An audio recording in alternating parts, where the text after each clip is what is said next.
Well, Rurich said correctly about culture.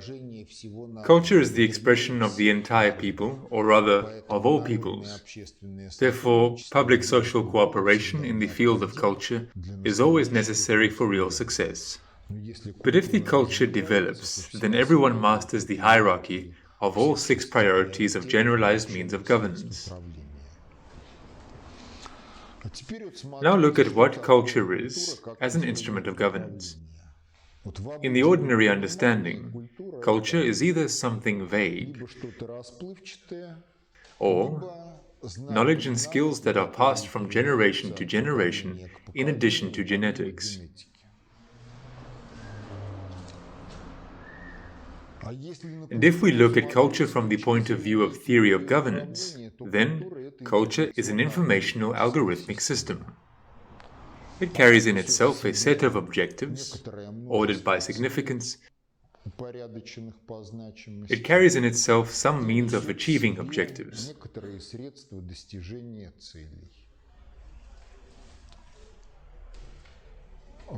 In different cultures and different subcultures, these sets of objectives and means of achievement may not coincide. Hence the conflicts based on the non-coincidence of cultures, norms of behavior prescribed by them. And accordingly, if our society is multicultural, then in the field of formation of culture, we need a state policy which would make it possible to eliminate conflicts arising from the non-coincidence between the norms of different cultures.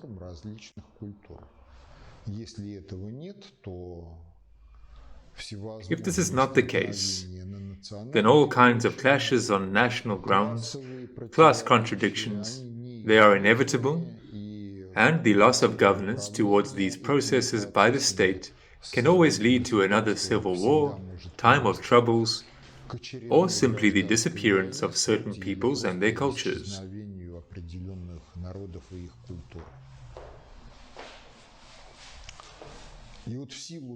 And by virtue of the fact that culture is an informational algorithmic system, it is also an instrument for governance towards life.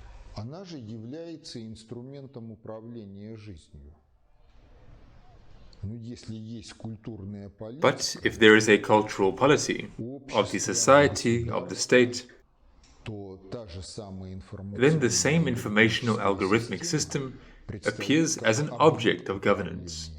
That is, that which we can modify on the basis of our objectives so that they become a reality.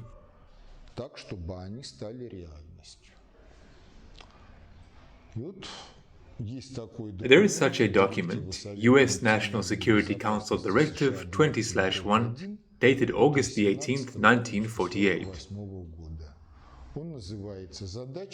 It is called Our Objectives with Respect to Russia. And this document, in 1948, outlined the dismemberment of the USSR, the liquidation of Soviet power, the creation of conditions that automatically ensure the military and economic weakness of what will happen after that, dependence of the post-Soviet states on the West in the sphere of education, economy, culture.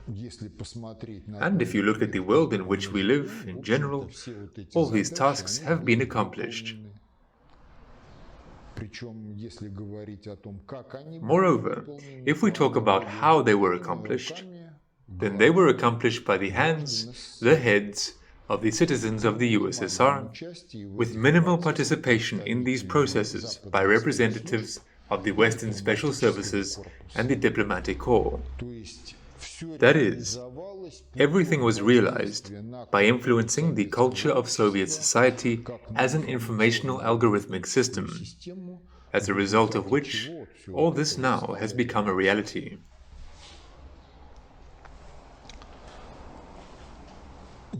If we consider cultures as informational algorithmic systems, then cultures are really variative by force of the fact that they are chock full of information. Culturologists are drowning in the abundance of this information.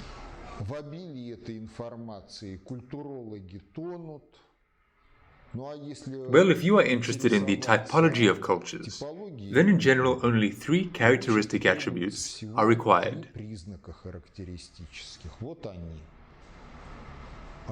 Here they are. The relation towards cognitive creative potential of the individual. In the right column there are variants. Indifferent. I want, I develop, I want, I destroy. No one has the right to tell me anything. This is my life. I do what I want.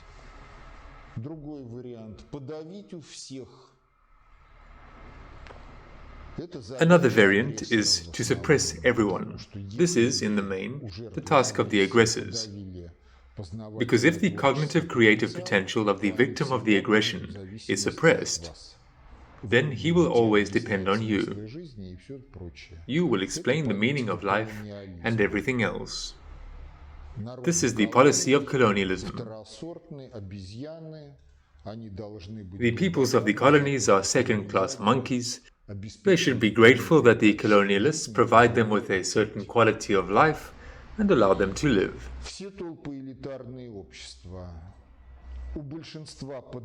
All crowd elite societies suppress the majority, but preserve some minorities whose cognitive creative potential is realized. The norm in this table is highlighted in red, to ensure the development of all. And then it turns out that if we correlate with this here attribute, then Joseph Vissarionovich Stalin worked to ensure the development of everyone, and Hitler worked for something else, and Churchill worked for the same thing that Hitler worked for. Therefore, Churchill and Hitler are 2 peas. But there is no commonality between Stalin and Hitler.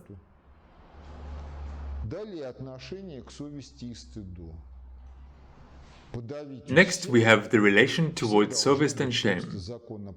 Suppress everyone. Everyone should just be law-abiding and obedient to those who are higher in the hierarchy than they are. Another variant. Everyone is obliged to carry sovest and shame throughout their lives. Hitler. I freed the Germans from the chimera of sovest.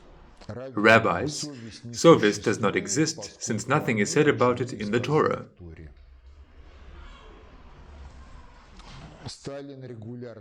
Stalin regularly, in his speeches at the Congress, recalls shame and sovest as necessary factors for the solution of these or those problems.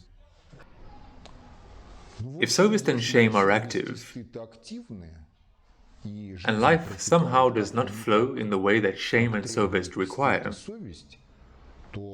then further the question arises about the relation towards will. Because you can know what to do, sovest will demand that you do it or not do something else, but if there is no will, only complaints such as those of Taras Shevchenko will remain. The day comes, the night comes, head in hands I worry, why does he not come, apostle of truth and knowledge? And it would be better not to worry, but to become an apostle of truth and knowledge. Then it could have been that in Ukraine there would have been no Maidan, and all these outrages that take place. In general, it turns out that if one of these is absent, then this is already not a human. No creative potential, zombies, no sovest and shame, also a zombie or a bestial, a humanoid animal, no will, then also a ficus in human form.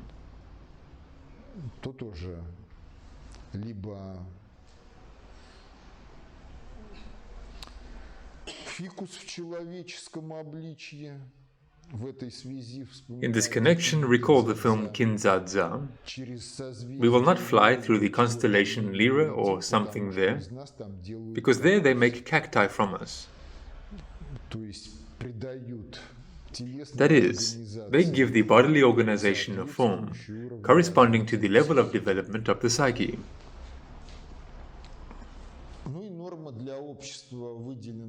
Well, the norm for society is highlighted in red in the table.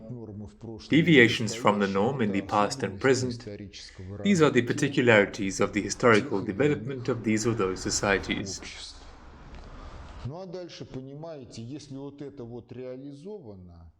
Well, and further, you see that if this is now realized, there is creativity, shame, sovest, will, then the creative potential reveals the whole set of objective laws to which the life of people is subordinate. And it does it in general in all cultures. And since these are the same objective laws, and all governance must be subordinated to shame and sovest, then there can be no conflicts, intrasocial, not interpersonal, at least in a more or less adult society, interethnic. This is a different quality of life for civilization.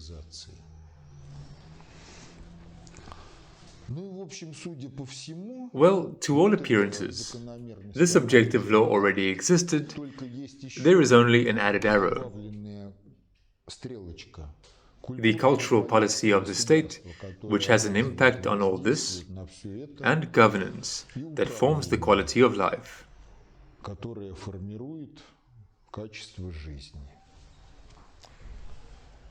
That is, state governance, and this is the behavior of all people in society.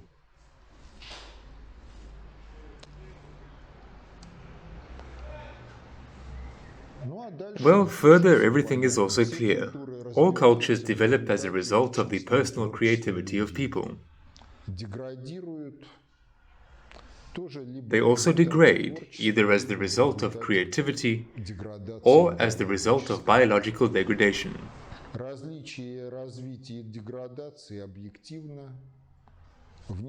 The difference between development and degradation is objective. Regardless of disputes about nravs, time passes, and those who take the path of degradation, they perish. And those who did not take the path of degradation, they continue to live and develop. Therefore, Europe can talk a lot about tolerance, that we live wrong and they are right. But if they have entered the path of degradation and reached biological degradation, it is a matter of time before they disappear.